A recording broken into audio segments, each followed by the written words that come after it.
Afternoon, everybody. It's great to be back.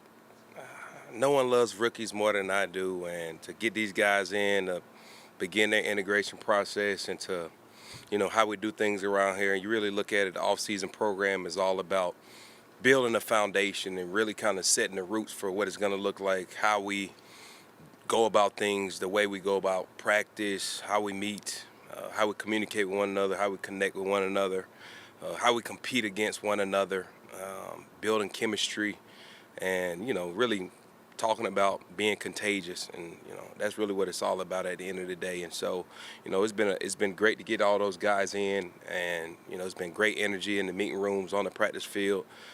I believe we're in a great spot right now, really just trying to play catch up with those guys from a teaching aspect and getting them to truly understand, what it looks like to be a professional. We got great vets on this team. We've added some great guys in free agency, Blake Cashman, Gruger Hill, JG has been phenomenal. Tillery has been phenomenal, and you really look at kind of the age of the team. I think it's important that you have that veteran presence like those guys, especially with them being new guys coming in. Shaq Griffin has been awesome. Hats off really to the personnel staff on really finding these unique individuals who not only provide for you on the football field, but are major mentors off of it. It's critical. What I love so much about the rookies is the opportunity to develop them. They come in thinking that they know so much, and then they realize that they don't know beep.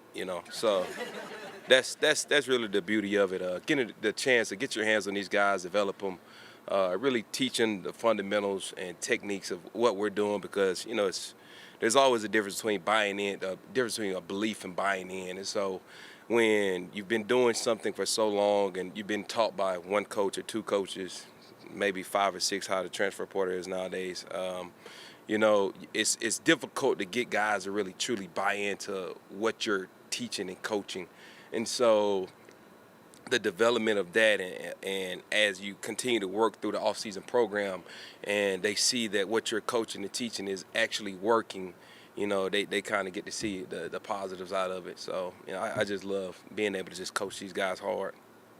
Kind of the conversation postseason with Ryan Wright leading into this year, and what have you seen from him? I know it hasn't been a long time. Yeah, so you look at the season that Mr. Wright had, and obviously there's always, after you come off the rookie year that he had, and it really goes for any rookie, especially those who do have success in the first year like Mr. Wright did. Either A, you're going to continue to accelerate on the path that you're on, or B, you're going to have what's considered to be a sophomore slump. And I would consider, the performance that he did have last year was somewhat of a sophomore slump. The lowest touchback percentage, or highest touchback percentage rather, in the league. Whereas, year one, he led the league in lowest touchback percentage. And so you kind of look at what went into that. How can we coach it better? How can we be better in that aspect of the game? And so some good conversation has been had. We've really been turned a true intentional focus in some of the things that we're coming out here to do in terms of our lines, our drops, ball contact that we're making. And so, it's just important that we don't just go through the motions out here. We're treating each and every rep, like it's a game rep. And, there's days where we're focused solely on techniques and fundamentals, and now we're kind of flipping, and we'll do another day to where we're working full-on situational, working up and down the field, really helping them kind of feel like it's game-like. And I think that's kind of been a new addition that's been really good for them. What's the work like with the new kickoff rules both ways, just as far as how you're going to have to adjust and adapt to a drastically big change? Yeah, for sure. I think the biggest thing is, which really kind of helps from a practice standpoint, is now you're really able to get a lot more reps because you've essentially eliminated 25 yards of running. So that really helps out big time, and so you try to, we're all new to this, and it's the teaching phase of it. You have to be very specific and focusing on one phase at a time, because it's so many different nuances that's into the rule from a kickoff standpoint, formation standpoint, from a kickoff return standpoint.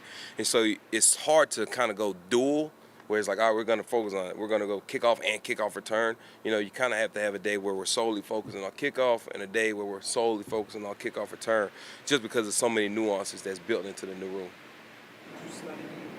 When they used it in the XFL, did you go back and look at those? For sure, because I mean that's really kind of the only thing that we can really evaluate and get a good idea of what this thing is going to look like. Obviously, there are a lot of rules that are far different than what the XFL is doing, and so you're going to have to tweak a few things. You got to going to strategize it in a different way, and it's exciting because you look at it from 2010, really latest 2010, there was an 80% return rate.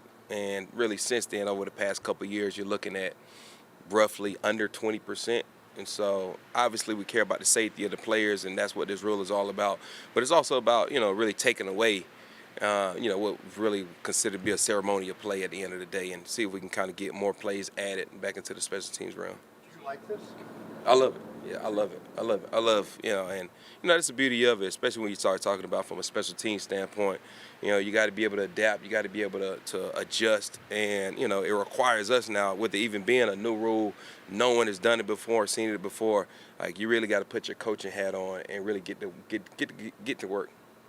So I'm excited about it, and obviously there's going to be some things that you might not like about it, some things you're going to love about it, but you'll work through it. It's just a 1-year trial, so we'll see how it goes.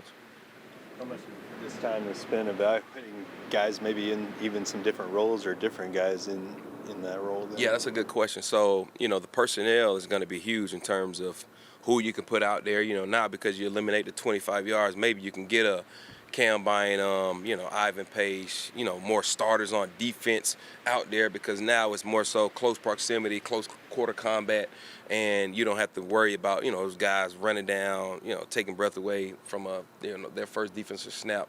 But, you really got to turn the focus to guys who can defeat blocks at the end of the day because of that proximity of the blocker only being 5 yards away. And so with that, you want guys with heavy hands, how much their speed, weave, really starts to come into play. Are those guys, now kind of on the sideline with me? And so there's going to be different ways you want to play with the personnel in terms of who's going to be out there. But, it's exciting. I'm interested to see how everyone kind of plays it. How dangerous can that be with the new rule, you think? Huge, huge. And, that's another aspect of it is the value of a returner now skyrockets. And, you might even have to have, multiple returners back there based on what type of ball is being kicked, or you could have one back there. So it'll be interesting to see how coaches decide across the league how they want to kind of go about that, whether it's 1, 2. But, the value of a returner significantly increases. So you want to have a plethora of those guys back there, who can do it, who you can trust to do it, and who can be dangerous with the ball in their hands. That's going to be at the discrepancy of the head coach, because. But you'd like that. I would love that, yeah, for sure. Yeah, I would love that. I would love that, I would love to have. Yes, I would love that. Yes, I would love that. Yes. What's your biggest concern with the change, with all this? I think the biggest concern is honestly the unknown for me. Is it going to be a play where we're calling it a safe play, but does the risk of injury go up for the returner, right? Because now we start talking about balls being in play, close quarter combat. Guys might not be running down as fast, but it's still more bodies. Essentially you have 10 guys lined up across a straight line. So now, the returner might be getting hit by 2, 3, 4 people now. And at the end of the day, it's either they're going to be scoring or they're going to be getting hit. So the number of times that the ball is going to be, the returner is going to be carrying the ball, obviously is going to increase the risk of them getting hurt. So, that's something to be concerned about for sure, which you might be a little bit concerned with putting stars back there. Can you describe how important you think it was for you guys to bring back Harrison Smith one more time? Oh yeah, for sure. No, that was I think that was really the number one thing we wanted to attack in the offseason. When you start talking about the youth on the football team, it's so funny because it's like Hitman. When he comes back into the building, you can just feel his presence, and he has that presence about him. Obviously an unbelievable player. He's been doing it at an elite level for so long, and people take for granted how consistent a guy like himself has to be on a daily basis in terms of taking care of his body. And again, for the rookies, that's something that, they quite frankly might take for granted on, what the regen process looks like, the rehabilitation process looks like, to get yourself up for 17 weeks and be able to perform at an elite level, week in and week out. And so, he has a ridiculous regimen that he goes to that some might not be able to follow, but just to have his presence back, his leadership back, is huge for these young guys. It's the third year of the Diversity Coaching Summit. Yes. What's it been like to see this group come in and see the organization continue that? Yeah, I love it, and it's good to see that it's getting the recognition and notoriety that it's deserved, and not only from in this building but outside of the building. I'm receiving text messages from several coaches, across the league about how they want to incorporate something like that, and how they feel like we're doing it the right way and kind of the pioneers of it. And it's an unbelievable job that Coach Mike Pettin is doing, and he's bringing in some really, really good young talent that gets me excited about it. And obviously, when you're talking about the coaching realm, it's important to know, who you're hiring, and you never truly want to hire a person you don't know. Because you want to be able to go to war with this guy and understand that he's going to stand 10 toes down when, heat of the battle in the biggest of moments. What's the challenge of a first-year kicker? Like, the good is obviously the leg, but there's probably a mental aspect there. Definitely. I mean, we've definitely seen some guys come into the league and fail quickly. What's the challenge of the proper steps to make sure that doesn't happen? For sure. Great question. It's always an interesting question when you start talking about rookie kickers coming in, because, they talk about variance, which variance of a kicker. I mean, that's any and everybody, in terms of, who you are, whether it's a rookie kicker or a kicker that's been doing it for 10 years. There's always going to be variance built in. But in terms of, the rookie kickers coming in, I think the biggest thing, what we evaluated so much during this offseason is, does this guy have a growth mindset? Is he willing? Is he coachable? What are we able to get out of him? What does the pressure situations look like that he was put in college? And how is he going to respond? How is he going to respond, in the big leagues? Obviously, the ball is much different. The uprights are much tighter. The hashes are much closer. And so there's a lot of really differences from the collegiate level of kicking versus the NFL level of kicking that has nothing to do with, quite frankly, the exterior factors, the crowd and all that kind of stuff. And so you look at it, you really want to build up his confidence. I think the biggest thing is that the kicker is only as good as the operation from the snapper and the holder. And so when they do come in, the biggest thing is getting the time on task, the reps that you're getting with the long snapper and holder.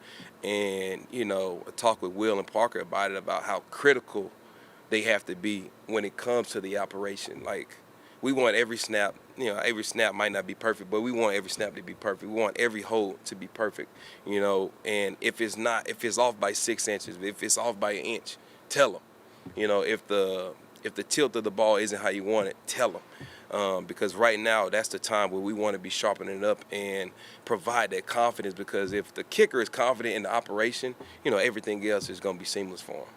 How much more prepared are young kickers now than they were kind of back in the day? I mean, they start kicking camps at certain young ages, and they can play longer in college. It just seems like Will's had kind of a lot of those benefits. Yeah, definitely. And, it's interesting because now you're starting to get the Brandon Aubreys, what's my man for the Michigan Panthers, Jake